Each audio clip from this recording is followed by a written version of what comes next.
All right, and hello everybody. It is the Dark Conservatarian, and I am here with three guests here to be talking about Christian morals. Three fellow Christians. And now, so let them introduce themselves. We have first-time comer Zachary Colley. Introduce yourself, Zach. Oh, my ass. Is everyone insane? And of course we have often comer and no, just felt like a natural tagline. I'm and of course uncomfortable we now. have and of course we have often comer and Strike Force News co-host JJ, formerly known as the Crusader, now the Libertarian Native. So, And he's been on the show a couple times before, Metal Minister. Howdy. Yes, and so some subjects have been brought up in the last few weeks as far as Christian morals go, and just over the time of me being on YouTube and whatnot, primarily the whole issue about homosexuality, and I just thought that it'd be only appropriate to have a fairly cordial conversation talking about Christian morals. What is a sin? What is not a sin under God? And maybe talk a little bit about end times prophecies and that other kind of stuff. But yeah, I guess we'll get started with the whole homosexuality question. Like everyone else here, aside from me, agrees, or all three of you agree with each other conclusively that homosexuality is a sin according to the Bible, according to the New Covenant, anyways. yes. Yes, Definitely. definitely. It's always been a sin. Yeah. All right. Yeah, my thing is, Yeah. like, obviously in the Old Testament, it was a sin, them advocating or it being commanded that you were to even stone the people that commit homosexuality. My thing is, there's no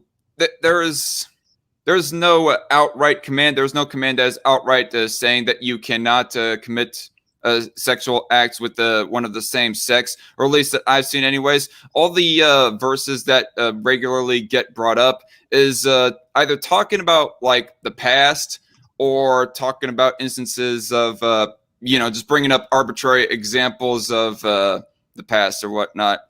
No like present day command, or at least that I've seen, as far as saying that you shall not commit homosexual acts. Like Romans, for example, that one passage in Romans, I cannot remember exactly which passage it was. From what I remember reading of it, basically they're just saying of what was done at the time, whatever exact story it is that Paul was talking about there, of what happened at that moment as far as how God handled homosexuals right then. But it wasn't a general present day command of don't commit homosexuality. But I guess I'll let you guys speak on what your thoughts are. Well, there's a couple of problems with that. One, yeah, can I say something? I was about to say that. One problem, you're fine. One problem I see with that argument is we don't really see the word Trinity in there, yet all of us, I hope, will agree that the doctrine of the Trinity is in the Bible. It's just a matter of digging into the Bible a bit more to see the connection. So if we're going by the logic DarkCon uses, we would have to deny the Trinity altogether. That is a fair point right there. Although I don't necessarily. Okay, Libertarian Native is going to be right back. He left for a little bit. I don't see it being like what's the word I'm looking for? Being that important to one's salvation or obedience to God to say whether or not that you think that the Trinity, the technicalities on the Trinity, as far as what you believe on the technicalities of the Trinity, is. Let me point out a couple of quick things for you, though, Darkon. First of all, when Jesus speaks, he, especially on marriage, he specifically harkens back to the Old Testament. It says that do you not know that in the beginning God made them male and female? He specifically calls out that marriage is to be between a man and a woman. It would go without saying, especially in a ancient Jewish context, that homosexuality was a sin still. Nothing had changed. he doesn't contradict that in any way. So to say that, well, it doesn't say anything is an argument from silence. But we also have, I'm going to read this really quick from, it's 1 Corinthians, starting at verse 9, 1 Corinthians 6, verse 9. Or do you not know that the unrighteous will not inherit the kingdom of God? Do not be deceived, neither fornicators, nor idolaters, nor adulterers, nor effeminate, nor homosexuals, nor thieves, nor the covetous, nor drunkards, nor revilers, nor swindlers will inherit the kingdom of God. Here's the best part, is verse 11. Such were some of you, but you were washed, but you were sanctified, but you were justified in the name of the Lord Jesus Christ and in the Spirit of our God. That is, it's not an exhaustive list. Amen. It's an exemplary list. And the point behind it is, and because the Corinthian church, you have to understand, was a disaster. That's why Paul had to write to them twice, because they were such a mess. And they had a lot of these problems where you would have, I mean, you notice in this list, he does not just say homosexuals. No, he brings in the covetous, thieves, drunkards, revilers, all these different people, because these were rampant sins in that church in Corinth. And the entire point. Oh, go ahead. Yeah, not only that. You go reading off. Not only that, but not only that, middle minister, but also the thing about the epistles or any other first century writing for that matter is that we take for granted today that this is going to be written just so people know, but they did not have that luxury. The manuscripts were written on papyri, which was insanely expensive. So they had to narrow it down to the most relevant things for the message being presented. And it just so happened that the Church of Corinth needed to be instructed on certain things. So it is to be expected that focus on the things that are more relevant at that moment. I do want to say, like, when you gone reading off the 1 Corinthians verse right there, minister, you did explicitly read off homosexuals, and that's one thing that I did forget to mention. I have read before, like, whenever I go Googling verses anyways, in my Google search, the Bible verses explicitly say homosexuals shall not enter the kingdom of heaven. But my problem with that is the NIV is, well, okay, it's typically NIV translations from what I understand of them, whereas I got a King James Version Bible myself, and it does not mention, that very same verse does not explicitly say homosexuals. It just says sexually immoral, quote unquote, and it doesn't say explicitly homosexual. So there is a little bit of a what's the word I'm looking for? There's a little bit of room for argument, for like a better wording on that. And also, whenever like verses go saying sexual immorality and people cite that specific verse as an example as to how homosexuality is a sin, my problem with that is that's too vague. Like, what are we defining as sexually immoral? Because the verse does not even imply what is technically sexually immoral. With the KJV, the abusers of themselves. Oh, go ahead. Go ahead, Zachary. I think your connection might be a little bit too slow. I mean, one of the key rules of biblical interpretation is Scripture interprets itself. You cannot just look at one verse, which is why Middle Minister is trying to connect the Old and New Testaments. You cannot just, I mean, let's be honest, sin is sin. If God sees something as unjust, then it's just unjust. It's unethical, period. Mm-hmm. I mean, the application may be different, but the basic idea is still there. Mm-hmm.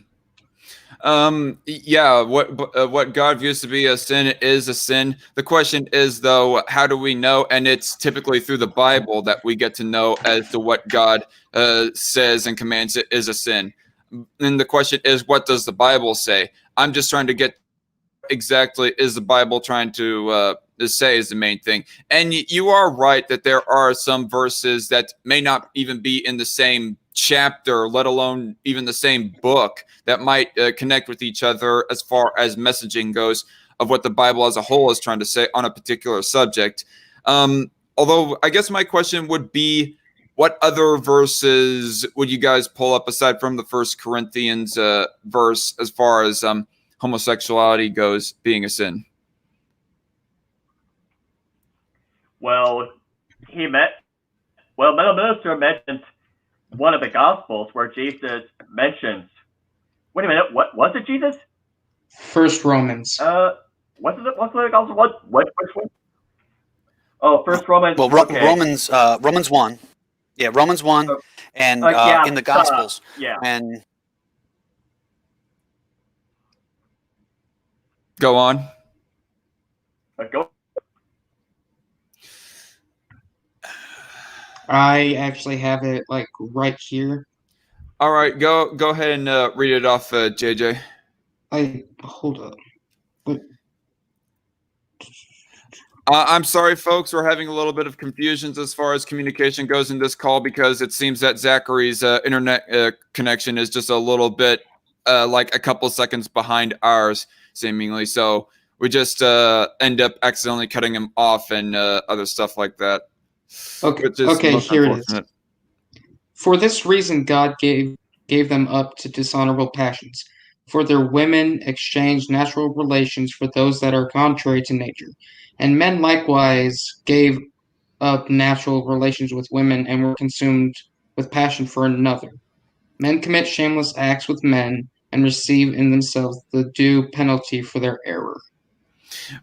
Right. That was the Romans verse, right? The Romans Yes. passage. Yeah, and what I was saying a little bit earlier is that doesn't seem to be a general present day command that he's really giving right there. It seems to be that Paul, if I got it correct on who is writing that particular book, that Paul was explaining of what God did like in the past. Doesn't necessarily mean that it's right now a sin, like just how Jesus like went up to the Pharisees and said, for example, you hypocrites, why is it that you do not go stoning your own disobedient children? It's not like Jesus was saying that you should stone your disobedient children, but the Pharisees were trying to get on him for not following the old covenant. And then Jesus was all like, okay, if you're going to get on me and my disciples for not following the old covenant, why aren't you enforcing the old covenant law as far as disobedient children goes? Not necessarily making a command right there, but I would kind of apply similar logic to the Romans passage right there. Whoever wants to go. The problem with that is, the problem with that is it's completely leaving out an important question. Why is Paul saying what he's saying in Romans? And keep in mind, principles that are inconsistent ought to be thrown out. And since we've already established that, it says that it's a sin in the Old Testament, that's going to translate, which is more of a moral issue rather than a legal issue. The moral part of it is going to translate Paul. You might want to wait, Zach. You might want to start over that. You might want to start over that statement because you were starting to break up in your statement right there. You're talking about Paul was talking about what was a sin in the Old Testament and trying to connect that with what his current day message was right then.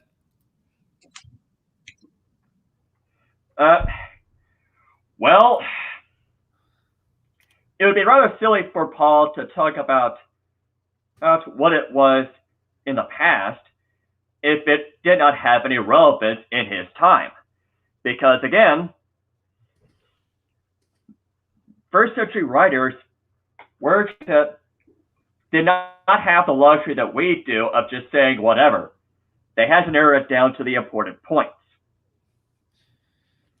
I mean, so it would not make sense for Paul to talk about homosexuality as being a sin if it was no longer a sin. It just does not make sense. Okay. Not sure I fully understand what your point is right there. But there was like a point that you had mentioned, like, yeah. Go on. Yeah. What I'm saying is, relevance was. What I'm saying is,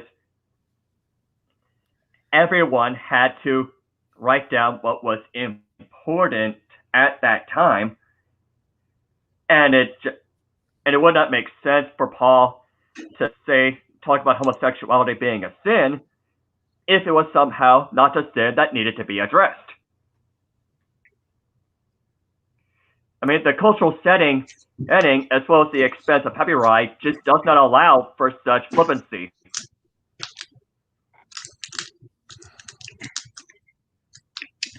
Minister Ghosting in the private chat here. Would Zach turning off his camera help his connection? That might help, yeah. I actually found another verse. Okay, I turned it off, so does it help now? Yeah, it's a little bit better. I actually found another verse that talks about homosexuality in the New Testament. Okay, so I'm still trying to grasp exactly what you're trying to say here. I'm still trying to grasp here what exactly it is that you're trying to say as far as the point of relevance goes with what Paul is trying to say. Like, my only guess is that what you're trying to say is because Paul doesn't explicitly say the term homosexuality is because homosexuality was hardly a known thing, if at all a known thing with the people at the time. Am I getting that right? No, actually, it would be exactly the opposite of that. He actually coined a brand new term called arsenokoites, which is literally means man with man in bed. Is basically the direct translation. That's the term that's in that Corinthians verse. It's arsenokoites. We at the time of the King James Bible, that word was not clear. It wasn't until more copies of the Bible and the more manuscripts were found and other writings around the same time that they realized, oh, this word means, this. Okay, so now we can go back and we can look at this. Okay, now we understand what that term means. So to say that he's being vague or anything is actually not true. He literally invented a word to describe what he meant and did it in the strongest possible way he could think. Yeah. Well, why doesn't King James Version include the word acquaintance or whatever? What was arsenokoites? What? Arsenokoites. Arsenokoites? Arsenokoites. I mean, literally, coitus, where we get the term, the base word for coitus or sex. Okay. Arsenokoites. Yeah, my guess is, to answer your question, Dark, my guess is they simply did not have the manuscripts to go by. Okay. Yeah, and that is one of the big things is in order to find out more deeply and exactly of what things are a sin, you also have to look at all the alternative pieces of literature that surrounds the Bible, all the scrolls and whatever else is not explicitly or directly in relation to the Bible itself, as we understand it modern day, anyways. Oh, absolutely. At the time of the writing of, or the compiling, I guess, of the Textus Receptus, which is what the King James is based on, they only had a handful of Greek manuscripts. And when they produced it, they actually thought that the Koine Greek, what we know was just common everyday Greek at the time of the writing of the New Testament, they thought that was a Holy Ghost language because there were 500 words. They didn't know the exact translation of. They thought it was just, this is just a word that the Holy Ghost gave and nobody else used. Well, now that we've had more time together, more evidence from around that time, we now know exactly where, what those words meant at the time that they were originally written down. And that's part of doing exegesis is you have to understand, you can look at the Old Testament when it speaks on homosexuality and it mentions the penalty for it. We have to take that in the context of its time. We're talking an ancient Israel theocracy. We're not talking about later on where Jesus has come, he's fulfilled the law, and we now are no longer in a theocracy. At the time, Israel was almost not allowed to be a theocracy anyway, because they had to be under Roman control. So a lot of you have to look at those aspects of the culture and the time to understand the context of what they were trying to say. You can't look at it in a 21st century view, because it's not the same. And that's how you get the meaning of certain verses. I mean, it's kind of if I'm understanding your point clearly, Minister, it's kind of why I understand as to why it was considered to be an executable sin or action, rather, to be like doing homosexuality. Is the Jewish people, or not the Jewish people technically, but the Hebrews, they were like a just starting up civilization after getting out of Egypt, and in order for them to like grow the civilization and sustain it, you cannot exactly do that if you have a whole bunch of people unable to, procreate and breed more children if they're like doing homosexual acts. You cannot like grow civilization if you have that, for lack of better terminology. That might have been ancillary to it, but the entire point is that we are created in the image of God.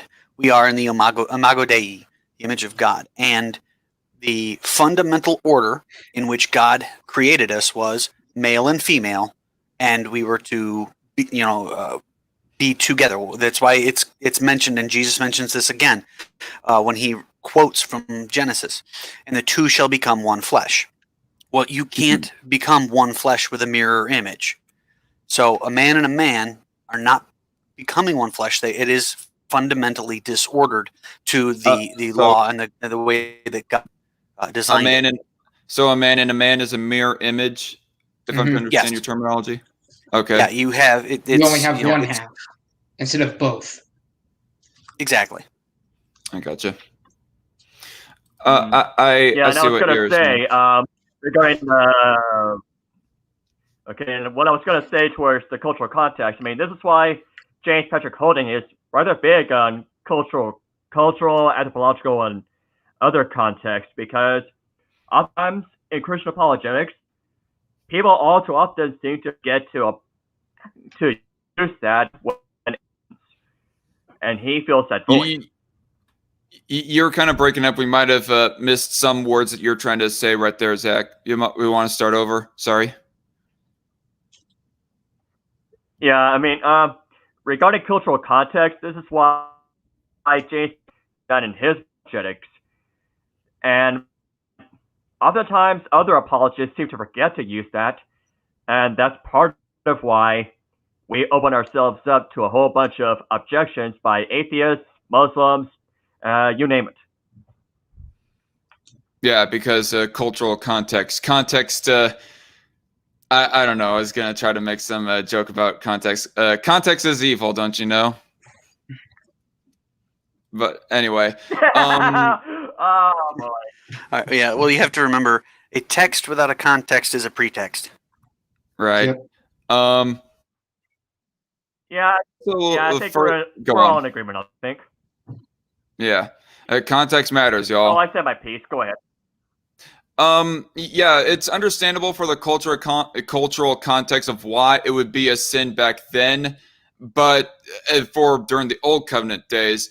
But how would you connect this argument to nowadays in the New Covenant, and how it would be still be a sin now after Jesus's death and resurrection? Because the fundamentals didn't change. God's created order didn't suddenly change just because Jesus came. The prescription against it is still there, but the punishment aspect is not the same, because we are now looking at instead of a theocracy, we are looking at a system where one can come to Jesus, as I read in that text from 1 Corinthians. Such were some of you, but you were washed, you were just sanctified, you were justified by Jesus Christ. So is it still a sin to be working on Saturday? the Sabbath? No, because again, you're looking at different aspects of the law. No, go ahead, Zach. Go ahead. Zachary, go ahead. we can only repeat the same reasons over and over again. I mean, I think we may have exhausted this topic, so we may want to move on. Well, I did not think we entirely. I didn't think we entirely exhausted it. Yeah. I mean, there is at least one more question. Actually, to clarify a little bit more, I got two more questions. First, one to more clarify what you guys are trying to say. Are you guys like trying to apply Old Covenant morals and law to be as equally applicable for what people have to obey and do equally to New Covenant law? Or am I misunderstanding you? The law didn't change. The moral. As far as what is a sin, more specifically. The moral aspect still applies. Yes, the moral aspect still applies. It's the application that has changed. The principles are still there. I mean, we've had this over and over. Right. So I understand that you guys definitely say that people should not be stoning people or even doing animal sacrifices to, cleanse themselves or get rid of those unclean people or whatever else have you. But some of the other stuff that we don't really think of as a sin, like eating shellfish or not participating in the Sabbath on the exact same day. Are you saying that those are still a sin? No, that's actually not a sin. That was more of a ritual purity thing. It was a way to separate. It was a way to set themselves apart from the rest of the Middle East. So, and we really don't need to do that now because we have other ways of setting ourselves apart. The sacraments, for instance, communion, baptism, and as well as the way we do liturgy to some extent. So we still set ourselves apart. I mean, the idea is still there. It's just we do it differently nowadays. So if I was to ask further as far as what they used to do, because you two are considerably more well read on the Bible than me, they did not stone anybody for not participating in the Sabbath or eating shellfish? You wouldn't have been stoned for eating of shellfish. You would have probably for the working on the Sabbath, but that was because, again, you were talking about this was a day where you were supposed to be set aside specifically by God for the theocracy. This was a direct commandment by God that said this is how it's going to be. But you have to look at it in again, you got to think about the context here. We're talking about a 2000 BC type of a theocracy versus 2000 BCE versus 2000 BC common era. 80. Yeah, 80. I prefer AD as well. I grew up with that, but what are you gonna do? Yeah, right. And pardon me. Yeah. I'd like to. I'll let you finish, and then I'll add something. Well, I was just going to say, and like Zachary was mentioning, there were certain different aspects of the law, like the like you're saying with not eating of shellfish. That would have been something that would have separated the Israelites from the rest of the surrounding pagan groups around them. But it wasn't necessarily a punishable by death sort of thing. That one would not have been, no. Something like I always hear about you can't have something of two fabrics. Well, that was actually twofold. One, it would separate people from the Israelite people from the people around them. But two, it was also a look forward to the unadded to basically garment of righteousness that we are placed in when we place our faith in Jesus. His righteousness is a single unbroken covering for us. So it was a bit of a look forward at that. So I got you. Oh, good grief, night shift. Yeah. Night shift 10,000 says people get stoned on themselves all the time. Night shift being the edgy boy as he always was. But Okay. Oh, a nice little is bit of, here. yeah. Well, no, he's in the chat. He's in the live chat is all.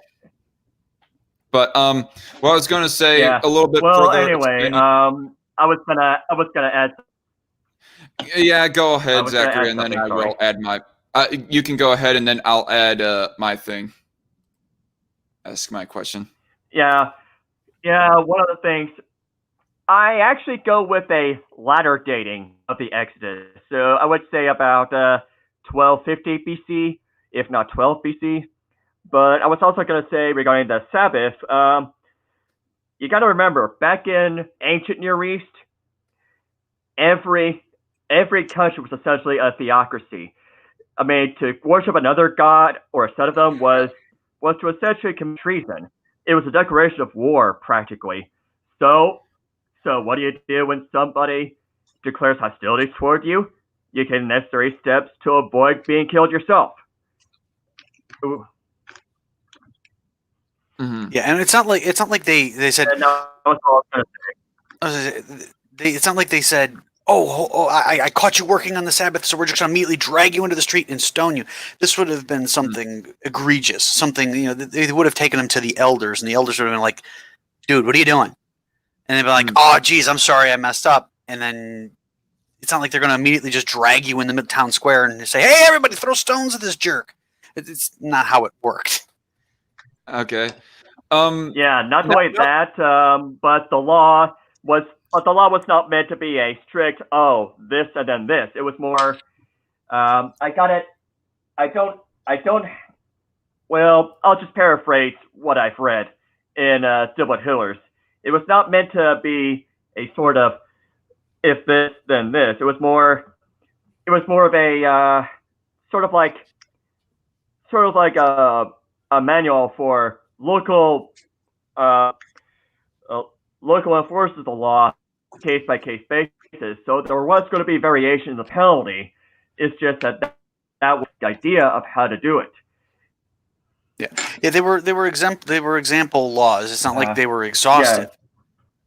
Like there's the law that right about when if a woman got involved in two men fighting and she grabs a hold of his stones and tries to yank them off, there was a penalty for that. Well, do you think that happened all the time? That they really had a problem with women just running around grabbing men by the stones? No, it was just a for instance. It's like if something like this happens, then go with this. But even then, most of the time, the way it would actually work is it would actually be a monetary punishment. It would not be a capital punishment for these types of things. People like to run straight that everything was always capital punishment. We're going to stone everybody, but it was very, very rare for people to be stoned like that. It would be more like I said, it would be a monetary penalty first. Like unless you really did have a woman running around just grabbing men by the stones and trying to hurt them, in which case something a little more drastic may have to be done. Yeah, that's assault and whatnot. So now that I think about it, Covenant, this is history of a biblical idea. Referenced. I did not quote it. Yeah, by Diblet R. Hillers. All right. So, question that I was wanting to ask a little bit earlier. Now that I think about it, I don't recall ever reading a verse that explicitly said you should execute people for not participating in the Sabbath. But you guys don't recall that being a thing at all either. You two don't recall that being a commanded thing that you're to kill somebody for not obeying the Sabbath, abiding by the Sabbath. I mean, it might have happened, but again, you have to think about how the Hebrews themselves would have applied the law, and I've already alluded to it. Right, and I'm meaning the book where I got that. I'm sure that there are a whole bunch of Hebrews that went against the grain, took things even more extreme than God commanded them to. But what I'm meaning more specifically is, according to God's command, you weren't to execute somebody for not abiding by the Sabbath. According to Old Covenant. No, it's just okay. I don't know. It likely did happen due to the implications of it, but I'm going to have to read and study further to be sure. I gotcha. Minister, something you want to add to that? By the way, your name says Metal Minster. Oh, stupid thing. Good grief. Metal Spinster. That's what I get for typing fast. That's why I need a copy editor for all my you should have called yourself. What's that? You should have called your Metal Westminster.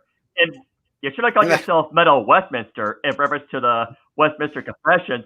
Says we are both Reformed Christians. We're both Calvinists. Yeah. All right. And so I guess I have this other point to bring up. This is purely opinion. This isn't like according to Christian morals or what God says is a sin or not. But in my opinion, it seems to be a little bit too much of a brash thing and rather unnecessary for it to be considered a sin and like a damnable sin if somebody was to, be committing homosexuality. If they're like a homosexual and they're doing those homosexual acts and whatnot, it doesn't seem to be worthy of hell, in my opinion, because they're not really hurting anybody non-consensually, like murder, rape, theft, that other stuff. Even not believing in God, I can understand that enough. But something like committing homosexuality, just in my opinion, it doesn't seem to be a damnable offense. I don't know. What would you guys have to think about that? How do you reconcile the idea that God damns people for trivial stuff like that? If I may speak on this. Let them damn anyways. Go on, JJ. It's because you're going against what God planned, said, / what he was meant to happen. That's why he created a man and a woman in order to reproduce so that the population gets bigger. You are going against what God planned, and to go against that is sin. Such as not believing and all these other sins that are still applicable now. Are you saying, Zachary? And since God is the one that made the cosmos. Yeah, I was just going to say that since God's the one that made the whole cosmos, he technically has to set about the way in which it ought to be run and how people I know that's the reality of the circumstance. I just don't know if say if one of us if one of us was God of the universe, I cannot imagine. Zachary on night shift. What? Get to puffing, Zachary. Okay. But anyway, what I was trying to say there is, I know that the reality of the circumstances. I do not believe that. Okay. But anyway, I get the point that as it is right now, Jehovah is God of the universe, and ultimately he is the end all be all as to what things are moral or immoral, what things will prevent you from getting into heaven and whatnot. So I'm getting distracted. Okay, am I still here? Am I still here? Yes, you're still here, Zach. And we're hearing you laughing and all. Stone Zachary. But anyway, what I was trying to say is that I know how it is right now. Sorry, I don't smoke. I know how it is right now that Jehovah is God of the universe and that his word is the end all be all. I'm just saying that, like, say if one of us was God of the universe, or at least I would speak for myself, I would not consider like homosexuality to be a damnable offense anyways. Well, it's a sin like any other. I mean, we don't have, kleptomaniac Christians, and no one would accept a kleptomaniac Christian. What's a kleptomaniac? Compulsion to steal. Oh, yeah. Well, no shit. But stealing would be like a victim crime. There is like a victim when it comes to stealing, though, so I don't see it being quite equivalent to somebody being a homosexual and practicing homosexuality. And rip Zachary Colley. Well, I mean, it's like I said, the list was not exhaustive in what Paul wrote to the Corinthian church there in 1 Corinthians 6. But each one of those things that's listed is a sin. So would you say that you can't have someone who say, well, I'm an angry Christian, and they're just mad all the time, because you're not supposed to do that. You're supposed to change your heart. Well, I have read explicitly the verses that say those who are like prone to fits of rage, that is a sin, that they aren't going to get into heaven if they keep up that stuff. But yeah, it's a homosexual acts I don't that I don't read explicitly about, that I don't see explicitly wrote out in the Bible anyways. Well, again, I would point you back to 1 Corinthians 6, for Romans 1. Those both are very explicit in the New Testament that this is not the way to go. And then again, I would point you to Jesus' own words. I mean, if we're all Trinitarians here and we all agree that Jesus is God, then you have to listen to his words, where he says that marriage is between a man and a woman, and that God created them in the beginning, male and female, so that a man would leave his parents, cleave to his wife, and the two shall become one flesh. Yes. You can't become one flesh with someone who is of the same sex as you. People are like conversing in the chat.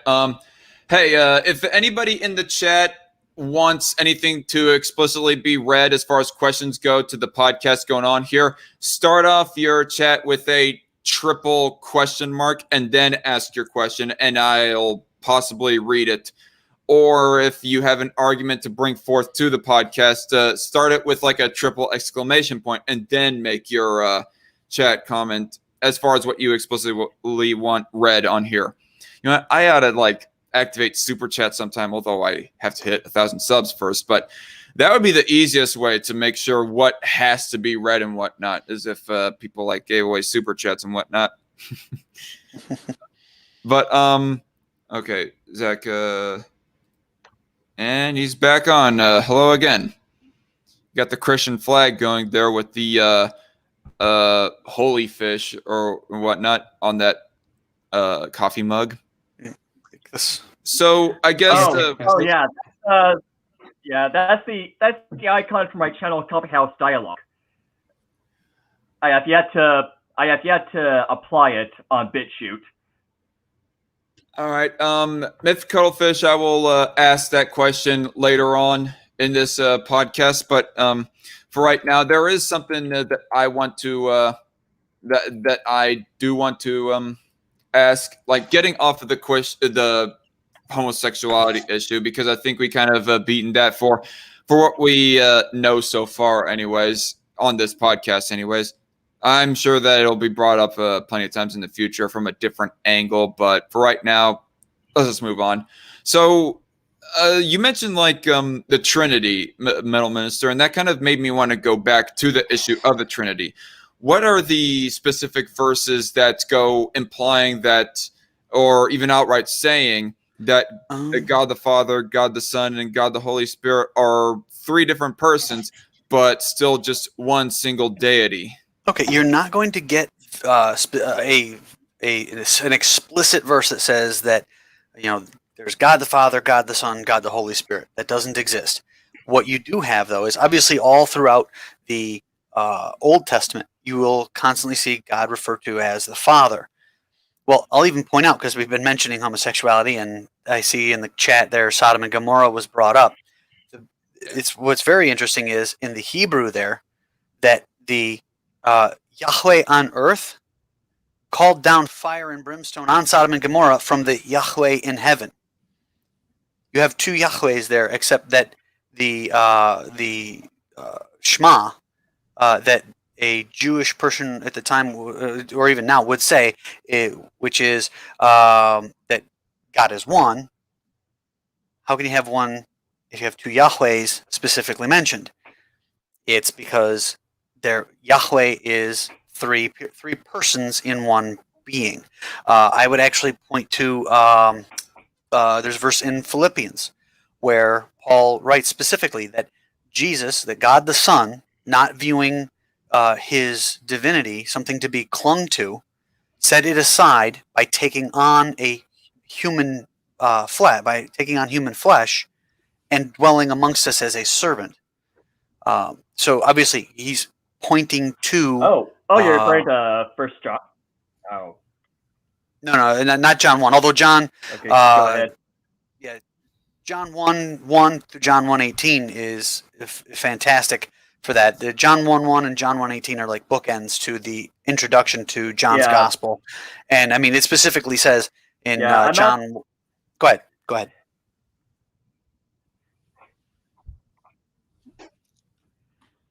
Yeah, Exactly. I'm there right now, so I'll read all 18 verses so that we can get an idea. In the beginning was the Word, and the Word was with God, and the Word was God, and the Word. In the beginning was the Word.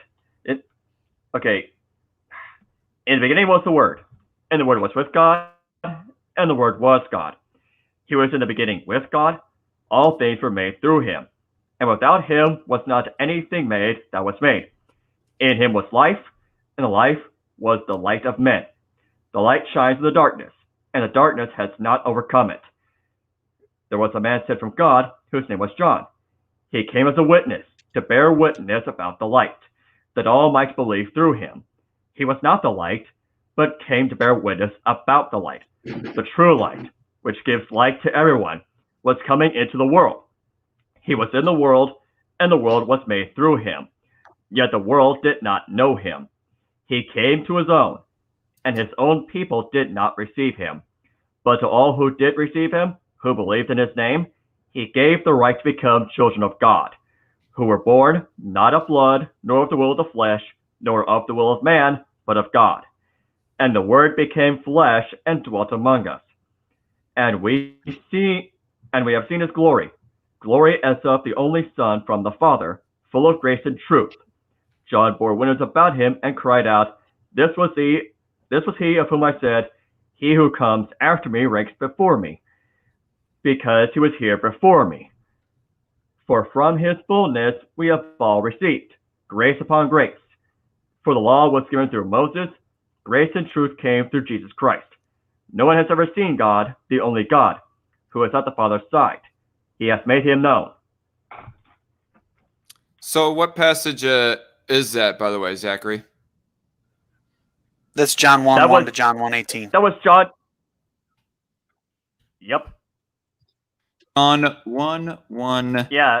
And John 1:18. Sorry, I'm just writing down these verses for me to later read on. Actually, it was John 1 verses 1 through 18. I read all 18 verses there, and that was reading from the English Standard Version, ESV. All right, John 1:1 through 18. All right, about the Trinity. Okay. I guess I should have known better, or articulated myself a little bit better. I had a feeling that there wasn't going to be any verses that say explicitly that God is a Trinity of three people. But yeah, aside from that, True Grave says, "Can you guys stop talking about shit that I have to approve?" Lol, I'm kidding. I'm sorry. We'll be more controversial, True Grave. What's something that would really trigger True Grave? Think about that one for a second. Well, I mean, here's another really. Here's another really excellent section, still in John. As a matter of fact, John, the book, John's Gospel, is just absolutely packed to the brim with the discussion of Jesus' deity. I mean, he by far of the four Gospels, he focuses the most on the deity of Christ. And it's amazing considering that John, even though he never mentions himself by name in the Gospel, was he was what was known at the time as a son of thunder. He was pardon the way I say this, he was a hellraiser. He would, he would go around and cause trouble and paint the town red, and he was loud and boisterous. He was bad, yeah. Yeah. And yet, when he meets Jesus, it's flip a switch, 180 degrees, and he humbles himself so much he will not even bring up his own name in his own gospel account. But this is from John 10, and let's see, starting at verse 25. Let's start with verse 24. The Jews then gathered around him, Jesus, and were saying to him, "How long will you keep us in suspense? If you are the Christ, tell us plainly." Jesus answered them, "I told you, and you do not believe. The works that I do in my Father's name, these testify of me. But you do not believe because you are not of my sheep. My sheep hear my voice, and I know them, and they follow me. And I give eternal life to them, and they will never perish, and no one will snatch them out of my hand. My Father, who has given them to me, is greater than all, and no one is able to snatch them out of the Father's hand, and I and the Father are one." The Jews picked up stones again to stone him. Jesus answered them, "I showed you many good works from the Father. For which of them are you stoning me?" The Jews answered him, "For a good work we do not stone you, but for blasphemy, and because you being a man, make yourself out to be God." So these people, these Jews that Jesus is talking to, they even picked up on this. He's making himself out to be God, but at the same time, he's differentiating himself from the Father, meaning that you now have at least two persons of the Trinity right there. They're the third person. There are explicit verses where the Spirit of God is given, what's the word I'm looking for? Pronouns. It says that he does this or he feels that. He doesn't speak like we see with Jesus or like when the Father would speak from heaven. But as you can see, when you start compiling all of these verses that specifically mention the deity of Christ, obviously the existence of the Father, and the personality of the Holy Spirit, you are left with three persons, and yet the Shema specifically also states, and as it states in the New Testament, there is but one God. So you have an infinite being. So the idea of sharing an infinite being across three individual or three persons is not a contradiction. Okay. Yeah, I didn't Yeah, think fun fact. it was a contradiction. I wasn't coming with the default position of Yeah, that. Go on quickly, Zach, and then we're going to address a little bit of the chat as far as questions go. yeah, I saw that too. Fun fact: the Shema in Hebrew is referenced as Shema Yisrael Adonai Eloheinu. Oh no, okay, Shema Yisrael Adonai Eloheinu Adonai Echad. Literally, hear, O Israel, the Lord our God, the Lord is one. Also, I noticed Night Shift asking a question about rape. Yeah, I will absolutely. Yeah. Go ahead. Go ahead with that question first. Night Shift says, "Why are there no Bible verses that condemn rape?" There absolutely are. There absolutely are. Yeah, there is. It was punishable by death. They did not screw around. You got caught raping a woman, you were put to death. This was not a monetary type of situation. You were put to death. It's actually in the same section in Deuteronomy where and this is why people would like to say that a woman might be forced to marry her rapist, except that there's a problem with that. The earlier verses specifically mention that if a maiden is being raped, literally, then the man is to be put to death. There is no ifs, ands, or buts about that. You are killed. You're done. They did not play that game.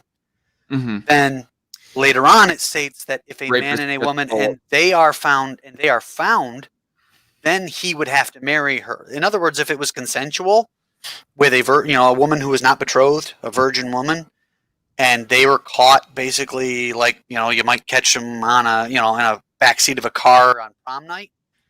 You're getting married, bud, whether you like it or not. That's just how it goes. Wedding, y'all. More or less, yes. Yeah. It's not even a Nerf gun. And about that marrying, it's marginally more realistic. The Hebrew word, Go on, Zach. Okay, guys, I was going to say something. What the Hebrew word in question is tafas. I mean, it's also the same word used for picking up a musical instrument in the case of David and whatnot. It is not strictly forcible. It can have consensual annotations, benign annotations.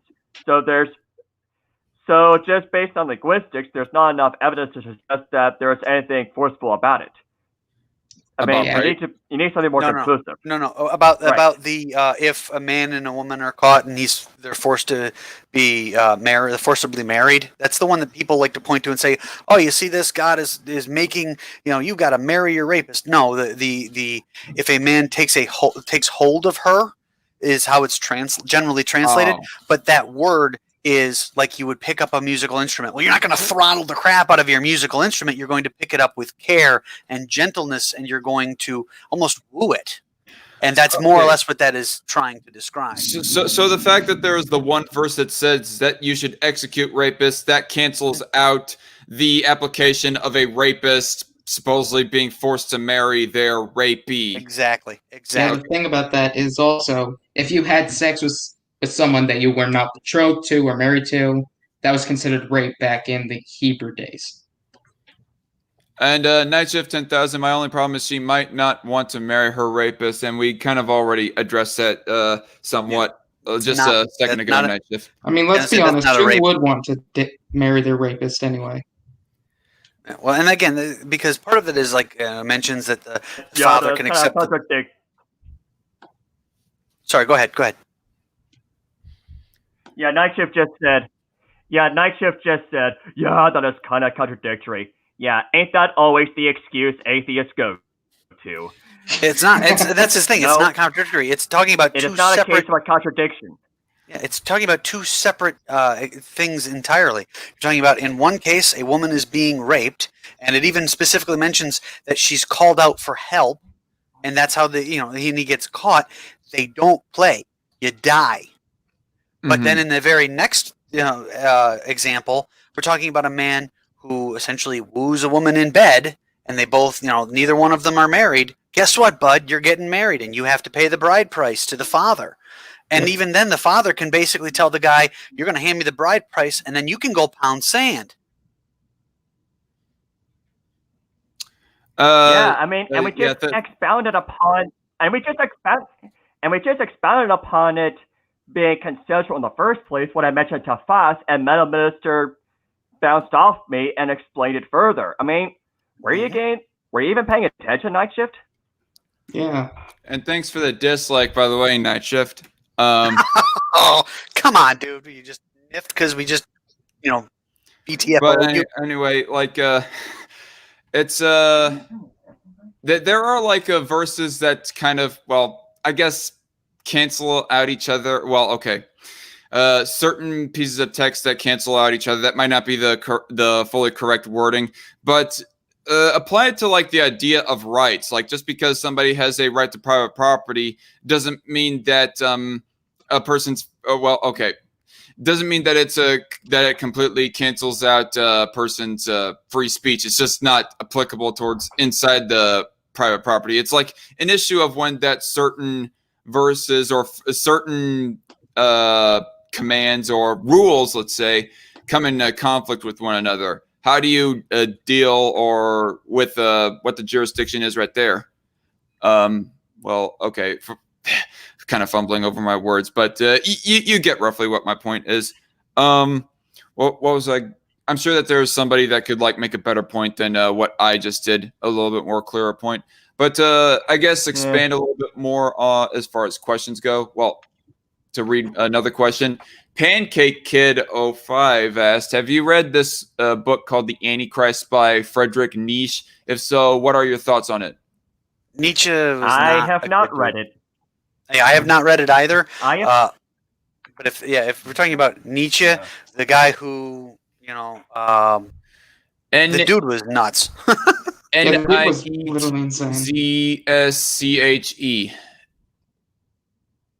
Yeah, that's Nietzsche. Also, that's Nietzsche. Okay, Nietzsche, not also, Nietzsche. All right.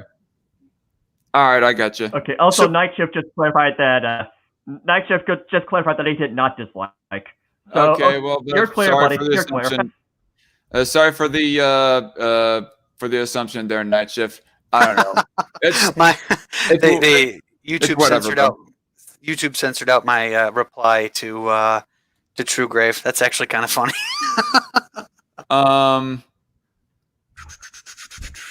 What was I gonna say? He only went insane because of his meds for stomach problems at the end of his life. Pancake Kid says. He had a number of other issues. I mean, we're talking about this is the guy that was partly instrumental in the Third Reich. So Yeah. Ooh. yeah, I mean, we're talking Okay. about. I mean, that's where Ubermensch originally comes from, is because of Nietzsche. Yeah, he was a bad so- dude. There was and so the final question that I have was from Myth Cuttlefish from a whole lot earlier. Has anyone delved into why Satan was given choice if he was an angel? Me personally, I would answer that as I don't know of any knowledge. I don't think there is any text or anything that says explicitly that angels do not have free will. So Angels actually do have free will. yeah, They exactly. always have and always will. Doesn't seem to be that complicated of an issue, in my opinion. mean- Myth Cuttlefish. Yeah, I was I going to say. I mean, mean, there's nothing well, specific in the the fact Bible. that Oh, go ahead. The angels. Sorry. I mean, yeah, the fact that there are angels that implicitly rebelled at some point. I mean, we don't know any of the details. Should tell you right off the bat that they do have the will of their own. They do. I mean, mind you, a lot of the literature around angels and especially Satan is incredibly inaccurate. But yeah, I mean, and I'm not referring to the Bible, by the way. I'm referring to literature that was added on later on. Mhm. Okay. And that literature's inaccurate, not the Bible. Later literature. Honestly, don't quote Friedrich Nietzsche. Quote H.P. Lovecraft. He's kind of like Friedrich Nietzsche, but saner. Says Nightship 10,000. Hey, Basically. I am a Lovecraft Oh. fan. Thank you Oh, very no. much. Oh, that reminds me. He no. actually named his cat after Well, the N-word. Oh, jeez. Oh, But yoy. the thing about H.P. Lovecraft, from what I have heard about the guy, is that he was racist even for his own time. I mean, a whole lot of media and so forth back in the day would play off of racial stereotypes.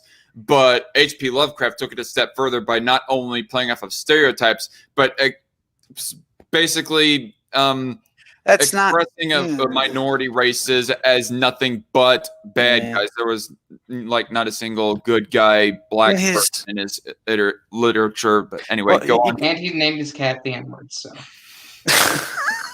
Hey, what you doing? Ridiculous. I don't think he actually did that. But No, when you he read did. H.P., the thing with H.P. Lovecraft is, and I mention this because I'm a big fan of his. Mhm. I really enjoy a lot of his writing. The thing is he was a nihilist, very much a nihilist, and very much a product of his time. In his time, eugenics was really ramping up. That was, in as much as people point to the Nazis being involved, and I just got you demonetized. Sorry, man, by dropping that N-word. But the I don't really care. I don't particularly monetize my channel. the thing is, eugenics was not just a German, Nazi-esque thing. It was also here in America too. It was Except it was applied on Yeah. cows more than humans, for example. I actually watched Teal Deer's video talking about eugenics. but then you have to look at people like Margaret Sanger. Margaret Sanger was a big eugenicist. Right. I forgot about Sanger. Yeah, that it wasn't like they Yeah. advertised The it like crazy. progressive. Yeah, it wasn't like they advertised it like crazy, because she even said that we can't let that kind of information go out. But the point is he was more a product of his time, and mostly he was a nihilist. As far as he was concerned, everything was going to end, and he was really writing at the end of a time where the scientific field was really beginning to make some of these big discoveries, and really The guy was also a ending. big time pessimist. Let's be Yes. honest. Oh, absolutely. That's part of He's nihilism. extremely pessimistic because he's a nihilist. Yeah, exactly. A cowardly pessimist at that. Yeah, and His cast name was N-word Man. Night Shift. Yes, both of his parents being committed. That comes out a lot in his writing because he brings up. It's funny because you want to know where DC Comics got Arkham Asylum? They cribbed it from H.P. Lovecraft. He came up with the town Arkham, where there happened to be an asylum. The thing is that asylums at the time were severely overused for literally everything. Everything from a legitimate mental illness through even tuberculosis, all kinds of things. It was pretty nuts. Questioning on whether or not your found son is really his son. Have you guys seen? There's a movie that I watched that took place back in the early 1900s, where this mom loses her son, and then her son is supposedly found, but she has some questions about whether or not this is really her son. Because for one thing, he's shorter and is circumcised when she did not circumcise her real son, and then she just gets put in an insane asylum, and there's a big old court case about whether or not her son was really found and whether or not she's in the right or not. For saying that this is not really my son. I can't remember what the name of the movie was, but it's just a movie that I roughly remember watching. It's not my son.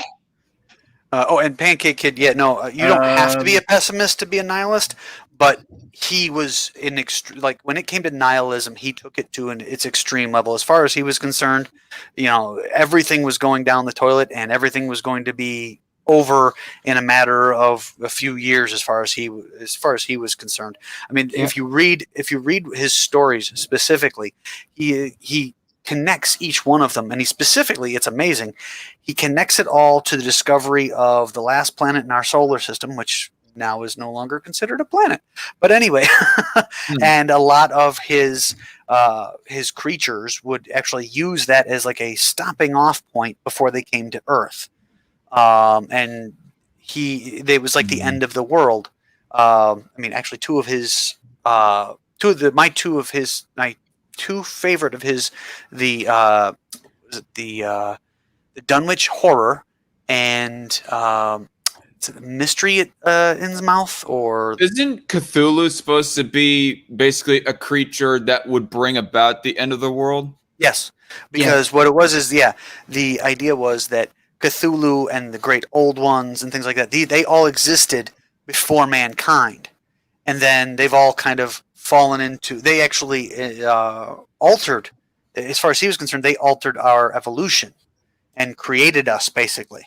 And then they were later, either pushed off the planet or fallen into a deep slumber, and there are humans now through the Necronomicon who are trying to bring them back. And worship them again, and that was the whole point. Was that it was the entirety of his writing is basically the idea of humanity being on the constant brink of destruction. Like at any second, that nuclear clock of the time would strike midnight, and we would be done and toasted. And that was his view. I mean, when it comes to nihilism, he took it to the nth degree. Oh, and by the way, Nikola Tesla is my hero. Yeah. I do want to say, by the way, go on very quickly. Pancake asked if we read. Let's see. Have you ever? Okay, before Bible, we get, I noticed that. Might just write or throw the. I noticed that question a little bit earlier. I was about to read it, but I like the Lovecraftian lore as much as I like a Warhammer 40K lore, but like them too the same. They're just a little bit too dark and depressing to be fully my taste. But this is quite the live stream. We were originally talking about Christian morals, and now we're talking about fantasy lore. Absolutely. Yeah, Night Shift, you're absolutely right. Because in Innsmouth, that was the entire purpose, was that the people of Innsmouth were making a deal with the Deep Ones, which were offshoots of Cthulhu, basically, who lived in the Right. deep sea, and you would trade your humanity to become immortal and live in the bottom of the ocean. But getting a little bit off of this lore Sorry. subject, because that's something a little bit more for my secondary channel, DarkCon Entertainment, if we ever want to have a discussion talking about different fantasy lores. But Yes. getting to Pancake Kid's question, have you ever read or know of Might is Right or Survival of the Fittest by Ragnar Redbeard? It's closely related about Christianity and Judaism. What do you two have to say about that? Because I have no comment. I've heard of it. I've never read it. I don't know squat. I don't know squat about any of them. I mean, this is the first time I've heard it, so I have same. no idea what Ragnar was trying to argue. All right, so I- sorry to say, Pancake Kid, but we have ultimately no real comment to make. So I guess something to bring up as far as Christian morals go. What do you guys think about like cursing, cussing, or swearing as far as it being a sin? Do you say that it is a sin or not? Like as a general entirety. It's a sin. It's against how we're supposed to act as Christians. Yeah. Trying to remember the specific. Plus, we were created by God in the image of God, and God wouldn't do that. So therefore, that a word? yeah.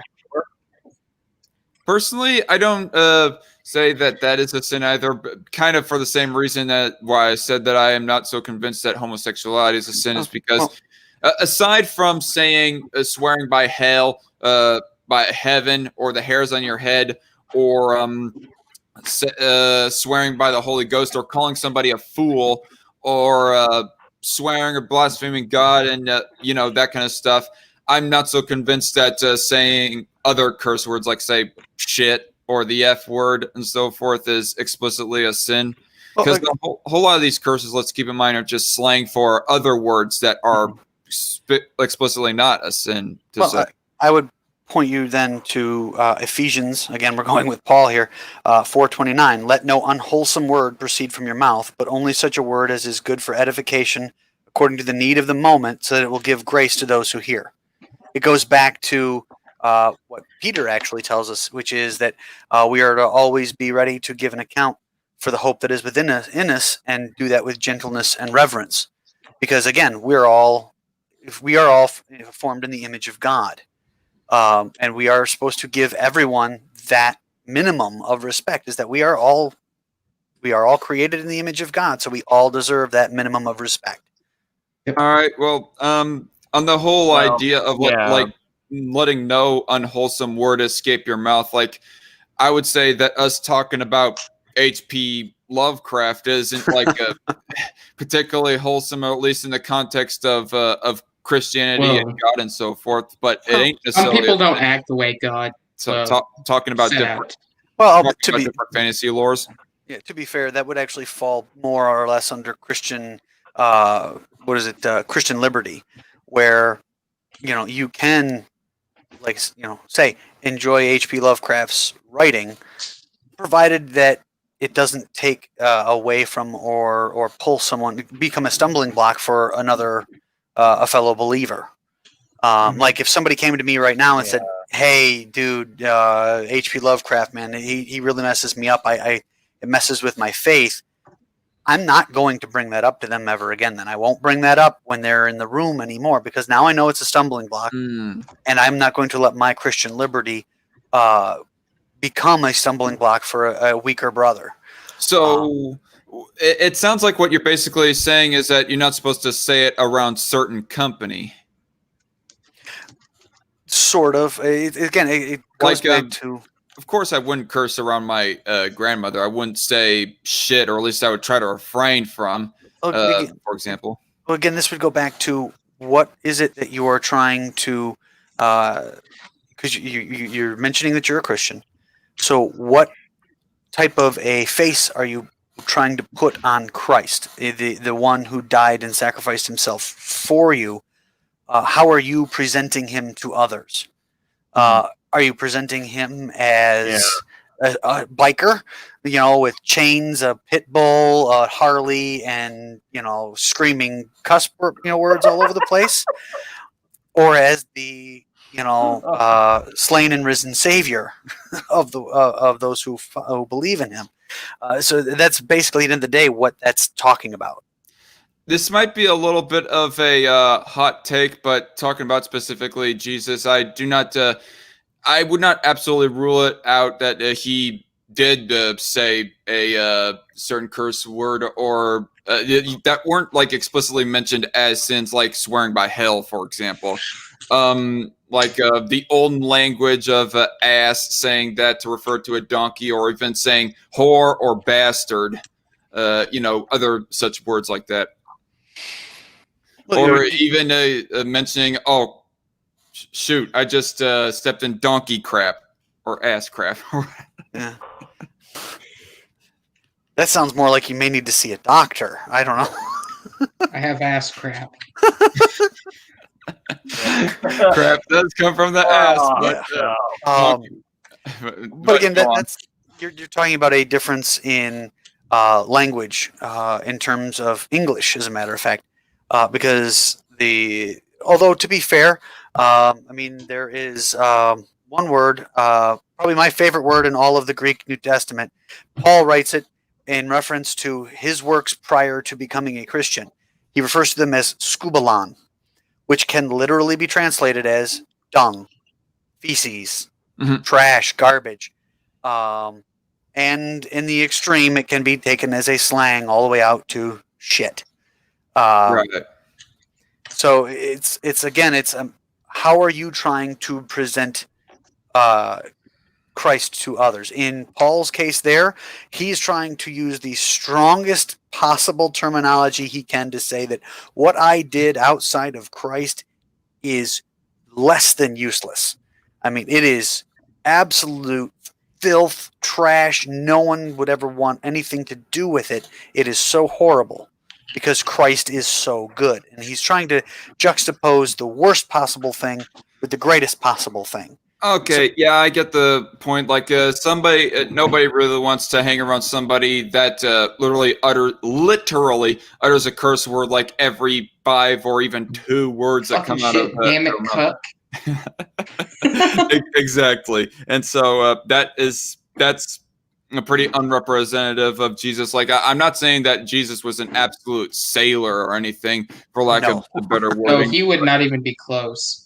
But I guess it's just the general use of it. Like, absolutely, context matters in regards of saying it. Oh, that's good that Night Shift just said. Yeah. David was knocked off his donkey by a rock. We do not say David was stoned off his ass. That's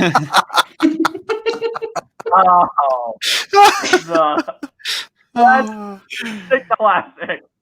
Good one, Night Shift. Thanks for providing us all the lulls in the chat.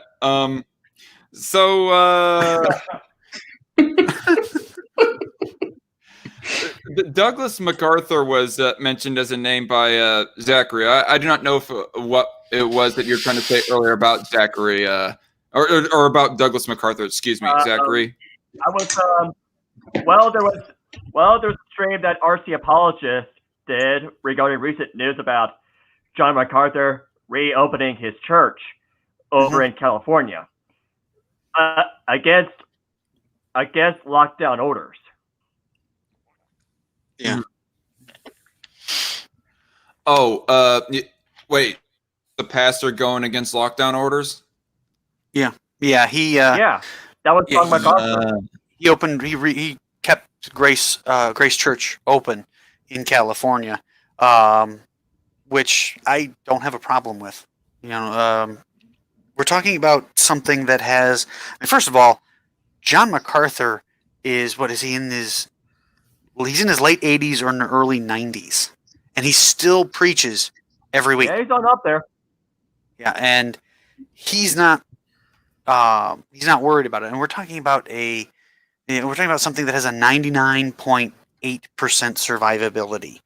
And we are allowing the government to dictate to us what our First Amendment right can be based on a virus and just based on fiat, by caveat, just like, yep, we're just going to do this and you have to. And he said, no, enough is enough. I am going to leave my church open. And I have no problem with that. So I take it that all three of us are passionately anti-lockdown, right? Oh, very much so. All of us. All of us. Yeah. The only thing I would say is, one thing. If you feel that you are at risk or you're in fear and you want to keep yourself quarantined or away from other people, that's fine. That's your choice. Go for it. Well, right. I'm not talking about as far as a person's own personal choice if they want to wear a mask or even keep inside their own home. It's more of like government policy. Yeah, forcing us. Interacting with the private sector. Because, man, that's a constant debate I've been having with friends on Facebook is to what extent should the lockdown be and to what extent is COVID-19 damaging that reflects on what we need to do as far as lockdowns go or whatever. But that's an issue entirely by itself. We're getting a little bit off of subject. What was I going to say? And before you do, Pancake asked another question. The Go ahead. Yeah. answer is yes. It's more trying to follow the light. Yeah, it's both. It's yes. And the way I define faith, yes, and I was going to add to that. When I define faith, I mean simply loyalty. It is not a simple, faith is, so Mark Twain got it completely wrong. It is simply loyalty. Yeah, that's the thing. It is not cognitive. It is more about behavior. The thing is, the Greek word there for faith is pisteuo, or sometimes or pistus, which literally translated is trust. It's not blind faith, like you're just going to close your eyes and just follow and turn your brain off. It's trust based on evidence. I mean, you look at it like, here's a great example. We're talking about doubting Thomas from the Bible, where Thomas says he's got all the disciples telling him over and over and over again, "Oh, Jesus, he came back. He's alive." And he says, "I'm not going to believe it till I can see him. I can put my fingers in his nail prints on his hands and put my hand in his side from where he got thrust in with the spear." So Jesus walks through the locked door right up to Thomas.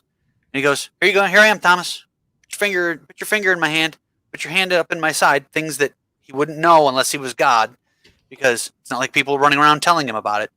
And what does Thomas do? He throws himself on the ground and says, "My Lord and my God." He now his faith is full. And Jesus is saying the same thing. He's telling us, he tells Thomas, "Blessed are you for your faith, but even more blessed is the one who believes, who doesn't have Jesus right there in front of them." Does that mean that we just shut our eyes? No, because as you see also in the Bible, in the book of Acts, the Bereans, what were they doing every time a claim was made? They looked it up. You said that. Let me double check. I'm not just going to take you at face value. I'm going to look this up. I'm going to make sure. That's what we're supposed to do. We are supposed to have the faith in that is trust, not just blind, turn your brain off faith. Oh boy, Pancake Fist. And basically... Night Shift, no, I don't think any of us. And Night Shift, no, I don't think any of us view Trump as an embodiment of Jesus. None of us do. No. That especially goes for me as a preterist. As a preterist, I view end times as mostly. It's an eschatological view. Basically, preterism says that the majority of end times has all happened, and that we're in the kingdom now. Okay, that was one of the subjects that you two were like arguing with each other on my server at one point, and we'll definitely get to that here in a little bit. There was some other things that I think I want to address before that, though. I cannot remember. Before you do, Jay just disconnected. Press F for Jay. Yep.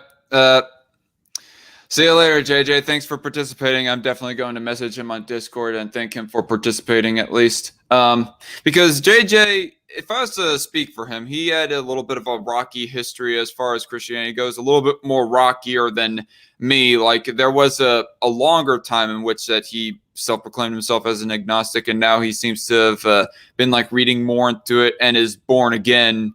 Like I don't know if it's the second time or the first time that he's born again, but nonetheless, that's big reason why I wanted to get him on, and I'm glad that he came on. Thanks again, JJ, Libertarian Native, for coming on. Yeah, so we talked about cursing and cussing and swearing and whatnot. So Metal Minister, you recall like in one of the channels on my Discord server, I had like shared something of a woman with big old boobs, and then everybody got on me for sharing that because lust is a sin, and then you had some comment to make about that. Like, I guess my question as far as the whole lusting thing is, lust is clearly defined to be a sin in the Bible, as it's said in like Matthew chapter 5. But what exactly do we define as lust is my question. Like, for example, I quite often, this is kind of the incel side of me kind of speaking out a little bit, but I often, and rather petty, but full disclosure, I quite often go praying that to God that maybe someday he'll help me get a girlfriend, because honestly, I've never had a girlfriend. And then I got posting on Facebook. Is this just basically me praying that God helps me with giving into my lust, for lack of better wording? And then everybody's saying, no, that's not it at all, Zach, because there is more to a relationship than just lust, obviously. But I don't know. The question is, what do we define as lust? I'll let you two have the floor. Well, I mean, lust is looking on a woman with sexual desire that is not your wife. I mean, that's as simple as I can make it. And by the way, I'm going to actually break the whole unwholesome talk thing. Anything more than a handful is a waste. Wait, what?